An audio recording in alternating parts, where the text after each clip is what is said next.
മീഖാ പ്രവാചകന്റെ പുസ്തകം 7-ാം അധ്യായം 18-ാം വാക്യത്തിൽ ഇപ്രകാരം പറയുന്നു: എന്തെന്നാൽ അവിടുന്ന് കാരുണ്യത്തിൽ ആനന്ദിക്കുന്നു. സ്നേഹമുള്ള പൊന്നുതമ്പുരാനെ, അങ്ങയുടെ കരുണ ഈ ദേവാലയത്തിൽ നിന്നും മരണമടഞ്ഞ് ശുദ്ധീകരണ സ്ഥലത്തായിരിക്കുന്ന സകല ആത്മാക്കളുടെ മേലും ഉണ്ടാകണമേ എന്ന് പ്രാർത്ഥിക്കുന്നു. പരിശുദ്ധവും പരിപാവനവുമായ ഈ ദേവാലയത്തിലൂടെ സഞ്ചരിച്ച അവരുടെ പാദങ്ങളെ നിത്യപ്രകാശത്തിൽ സഞ്ചരിക്കുവാനിടയാക്കണമേ.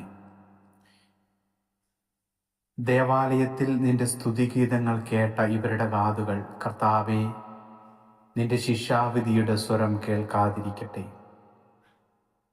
അനന്തമായ നിന്റെ കരുണ കണ്ട ഇവരുടെ കണ്ണുകൾ, കർത്താവേ, നിന്റെ മഹത്വപൂർണമായ പ്രത്യാഗമനം കാണുവാനിടയാക്കണമേ എന്ന് പ്രാർത്ഥിക്കുന്നു.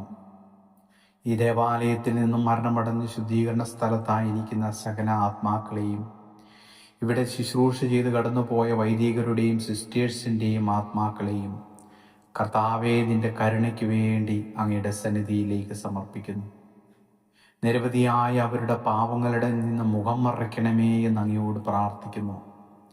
കർത്താവെ, ജീവിതകാലത്ത് അവർ ചെയ്ത സൽക്കർമ്മങ്ങളുടെ യോഗ്യതയാലും പങ്കുകൊണ്ട വിശുദ്ധ കുർബാനയുടെ യോഗ്യതയാലും കർത്താവെ, നീതിമാന്മാർക്കായി സജ്ജമാക്കപ്പെട്ട സ്വർഗീയ ഇടത്തിലേക്ക് ഈ ദേവാലയത്തിൽ നിന്നും മരണമടഞ്ഞ് ശുദ്ധീകരണ സ്ഥലത്തായിരിക്കുന്ന സകല ആത്മാക്കളെയും പ്രവേശിപ്പിക്കണമേ എന്ന് അങ്ങയോട് ഞങ്ങൾ പ്രാർത്ഥിക്കുന്നു. ആമേൻ.